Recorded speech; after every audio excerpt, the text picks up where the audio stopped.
ಧರ್ಮಸ್ಥಳ ಸೌಜನ್ಯ ಕೊಲೆ ಪ್ರಕರಣಕ್ಕೆ ದಿನೇ ದಿನೇ ಟ್ವಿಸ್ಟ್ ಸಿಗ್ತಾನೆ ಇದೆ. ಬುರುಡೆ ಪ್ರಕರಣದ ತನಿಖೆಯನ್ನ ಎಸ್ಐಟಿ ಇದೀಗ ಚುರುಕುಗೊಳಿಸಿದೆ. ಹಾಗಾದ್ರೆ ಎಸ್ಐಟಿ ತನಿಖೆಗೆ ಸಿಕ್ಕಂತಹ ಆ ಮಹತ್ತರ ತಿರುವು ಏನಂತೀರಾ?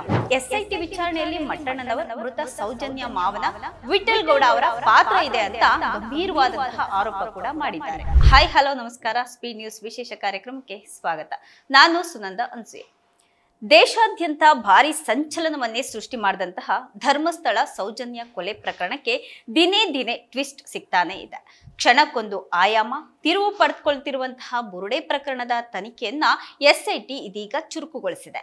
ಆದ್ರೆ ಈಗ ಎಸ್ಐಟಿ ತನಿಖೆಯಲ್ಲಿ ಮತ್ತಷ್ಟು ಸ್ಫೋಟಕ ವಿಚಾರಗಳು ಬಯಲಾಗ್ತಾ ಇದ್ದಾವೆ. ಹಾಗಾದ್ರೆ ಎಸ್ಐಟಿ ತನಿಖೆಗೆ ಸಿಕ್ಕಂತಹ ಆ ಮಹತ್ತರ ತಿರುವು ಏನಂತೀರಾ? ಹಾಗಾದ್ರೆ ಈ ಸ್ಟೋರಿ ನೋಡ್ಲೇಬೇಕು ನೀವು. ಸೌಜನ್ಯ ಸಾವಿಗೆ ನ್ಯಾಯ ಕೊಡಿಸಲೇಬೇಕು ಅಂತ ಸಾಮಾಜಿಕ ಹೋರಾಟಗಾರ ಗಿರೀಶ್ ಮಟ್ಟಣ್ಣನವರ್ ಹೋರಾಡಿದ್ರು. ಆದ್ರೆ ಮಾಸ್ಕ್ ಮ್ಯಾನ್ ಚಿನ್ನಯ್ಯ ಹಾಗೆ ಬುರುಡೆ ಪ್ರಕರಣದಲ್ಲಿ ಮಟ್ಟಣ್ಣನವರಿಗೂ ಸಂಕಷ್ಟ ಎದುರಾಗಿತ್ತು. ಇನ್ನು ಎಸ್ಐಟಿ ವಿಚಾರಣೆಯಲ್ಲಿ ಮಟ್ಟಣ್ಣನವರ್ ಮೃತ ಸೌಜನ್ಯ ಮಾವನ ವಿಠಲ್ ಗೌಡ ಅವರ ಪಾತ್ರ ಇದೆ ಅಂತ ಗಂಭೀರವಾದಂತಹ ಆರೋಪ ಕೂಡ ಮಾಡಿದ್ದಾರೆ. ಬುರುಡೆ ಸಿಕ್ಕಿದ್ದು ವಿಠಲ್ ಗೌಡ ಅವರಿಂದಲೇ ಅಂತ ಗಿರೀಶ್ ಮಟ್ಟಣ್ಣನವರ್ ಹೇಳಿಕೆಯನ್ನ ಕೊಟ್ಟಿದ್ದಾರೆ.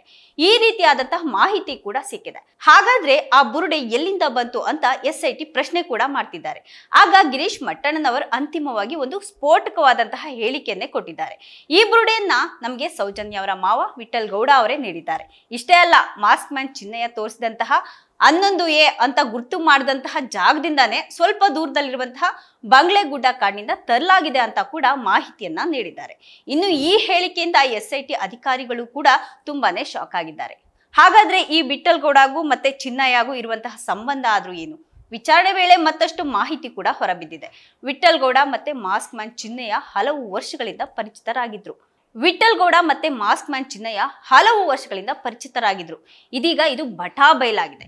ಚಿನ್ನಯ್ಯ ಉಜಿರೆಯಲ್ಲಿ ಕೆಲಸ ಮಾಡ್ತಿದ್ದಾಗ ಕೆಲವೊಂದು ಅನಾಥ ಶವಗಳನ್ನ ತಂದು ಕಾನೂನುಬದ್ಧವಾಗಿ ಹೂಳ್ತಾ ಇದ್ರು. ಈ ವಿಚಾರ ವಿಠಲ್ ಗೌಡ ಅವ್ರಿಗೂ ಸಹ ಗೊತ್ತಾಗಿತ್ತು. ಇದೇ ಮಾಹಿತಿಯನ್ನ ಬಳಸ್ಕೊಂಡು ವಿಠಲ್ ಗೌಡರು ಚಿನ್ನಯ್ಯನನ್ನ ತಮ್ಮ ಗ್ಯಾಂಗ್ಗೆ ಪರಿಚಯ ಮಾಡಿಕೊಟ್ರು ಅಂತ ಹೇಳಲಾಗ್ತಾ ಇದೆ. ಈ ಇಬ್ರು ಸೇರ್ಕೊಂಡು ಬುರುಡೆ ಕಥೆಯನ್ನ ಸೃಷ್ಟಿಸಿರುವಂತಹ ಆರೋಪ ಕೂಡ ಕೇಳಿ ಬರ್ತಾ ಇದೆ. ಗಿರೀಶ್ ಮಟ್ಟಣ್ಣನವರ ಹೇಳಿಕೆ ನಂತರ ಎಸ್ಐಟಿ ವಿಠಲ್ ಗೌಡ ಅವರನ್ನ ತೀವ್ರ ವಿಚಾರಣೆಗೆ ಕೂಡ ಒಳಪಡಿಸಿದ್ದಾರೆ. ಇನ್ನು ವಿಚಾರಣೆ ವೇಳೆ ತನ್ಗೆ ಮರದ ಬುಡದಲ್ಲಿ ಬುರುಡೆ ಸಿಕ್ಕಿತ್ತು ಅಂತ ವಿಠಲ್ ಗೌಡ ಅವರು ಹೇಳಿದ್ದಾರೆ. ಈ ಹೇಳಿಕೆ ಆಧಾರದ ಮೇಲೆ ಅಸ್ಥಿಪಂಜರ ಸಿಗುವಂತಹ ಸಾಧ್ಯತೆಗಳು ಇರೋದ್ರಿಂದ ಎಸ್ಐಟಿ ಅಧಿಕಾರಿಗಳು ಬಂಗ್ಲೆಗುಡ್ಡ ಕಾಡಿನಲ್ಲಿ ತೀವ್ರವಾದಂತಹ ಶೋಧ ಕಾರ್ಯಾಚರಣೆ ಕೂಡ ನಡೆಸುತ್ತಿದ್ದಾರೆ.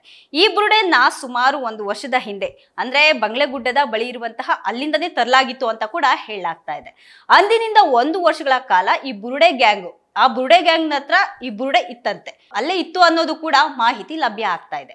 ಇನ್ನು ಈ ಧರ್ಮಸ್ಥಳ ರಹಸ್ಯವನ್ನ ಎಸ್ಐಟಿ ಮತ್ತಷ್ಟು ಚುರುಕುಗೊಳಿಸಿದ್ದು ಮಾಸ್ಕ್ ಮ್ಯಾನ್ ಮಟ್ಟಣ್ಣನವರ್, ತಿಮರೋಡಿ, ಸುಜಾತಾ ಭಟ್, ಜಯಂತ್ ಮತ್ತೆ ಯೂಟ್ಯೂಬರ್ ಸಮೀರ್ ಸೇರಿ ಹಲವರಿಗೆ ಎಸ್ಐಟಿ ಗ್ರಿಲ್ ಮಾಡ್ತಾ ಇದೆ. ಒಟ್ನಲ್ಲಿ ತನಿಖೆ ಮುಗಿದ ಬಳಿಕನೇ ಈ ಪ್ರಕರಣಕ್ಕೆ ಒಂದು ತಾರ್ಕಿಕವಾದಂತಹ ಅಂತ್ಯ ಸಿಗುತ್ತೆ ಅಂತ ಕಾಣುತ್ತೆ.